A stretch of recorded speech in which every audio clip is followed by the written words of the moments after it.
पूरा लोन भर दिया, अब सिबिल स्कोर कब बढ़ेगा और कितना बढ़ेगा? अगर आप जानना चाहते हैं तो वीडियो को अंत तक जरूर देखिएगा। वीडियो के माध्यम से मैं आपको सटीक उत्तर देने का पूरा प्रयास करूंगा कि अगर आपने पूरा लोन बंद कर दिया तो आपका सिबिल स्कोर कितना बढ़ेगा और कब बढ़ेगा। दोस्तों, इसमें अगर आपने कोई भी पर्सनल लोन लिया हो या कोई क्रेडिट कार्ड लिया हो या आपने कोई सिक्योर लोन लिया हो, आपने उस लोन को बंद करवा दिया, अब उस लोन को बंद होने के बाद आपका सिबिल स्कोर कितने दिन में अपडेट होता है और कितना स्कोर बढ़ता है, अगर आप जानना चाहते हैं तो मैं आपको इसका उत्तर दे रहा हूं। पर उससे पहले आपको ये भी जानना होगा कि आपने जो लोन बंद कराया है वो पूरी पेमेंट करी है या आपने सेटलमेंट किया है। दोस्तों, दोनों परिस्थिति के अंदर मैं मान के चलता हूं कि आपका लोन बंद हो गया, चाहे आपने सेटलमेंट की हो, चाहे आपने फुल पेमेंट करी हो या एक ऑन टाइम आपने पूरी जो रीपेमेंट कर दी है, तो मैं इन तीनों परिस्थिति के अंदर मान के चलता हूं कि आपका लोन बंद हो गया है। इस परिस्थिति के बाद आपका सिबिल स्कोर अब कितना बढ़ेगा और कितने दिन में बढ़ेगा। दोस्तों,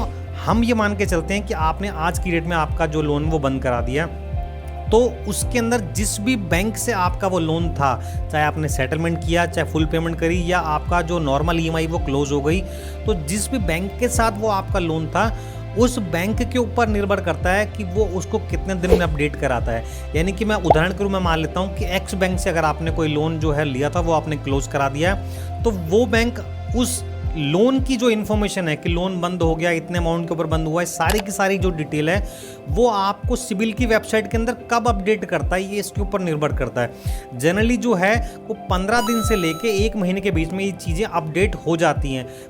पर मैंने अपने अनुभव से देखा कुछ परिस्थिति के अंदर अपडेट होने में समय लग सकता है। तो इसलिए अगर आपका लोन बंद हो गया है तो आप भी चाहें तो वो जो भी आपको एनओसी मिली है या आपको फोरक्लोजर लेटर मिला है लोन बंद होने का, वो इन्फॉर्मेशन आप सिबिल की वेबसाइट पर जाकर अपडेट करा सकते हैं, जिससे आपको जल्दी से जल्दी वो इन्फॉर्मेशन अपडेट होगी और सिबिल स्कोर बढ़ने के अंदर आपको मदद मिलेगी। अब बात करते हैं कितना सिबिल स्कोर बढ़ेगा। दोस्तों, इसका कोई सटीक उत्तर इसलिए नहीं है क्योंकि आप ये जो सिबिल स्कोर बढ़ता है उसके कई पैरामीटर होते हैं। आपका क्रेडिट मिक्स क्या है, क्रेडिट मिक्स यानी कि आपने सिक्योर लोन कितने ले रखे हैं, अनसिक्योर लोन कितने ले रखे हैं, और आपकी जो पास्ट हिस्ट्री है वो कैसी है, आपने जो अब लोन बंद कराया है वो पर्सनल लोन है, क्रेडिट कार्ड है, कितना पुराना अकाउंट था, तो कई सारे पैरामीटर होते हैं। लेकिन इसका कोई सटीक उत्तर देना मेरे को लगता है कि संभव नहीं है। फिर भी मैं अपने अनुभव के अनुसार बता रहा हूँ कि वो 30 पॉइंट से लेके 50 या 60 पॉइंट तक जो है वो बढ़ जाता है। फिर भी अगर आप कुछ पूछना चाहते हैं तो मुझे नीचे कमेंट कर सकते हैं।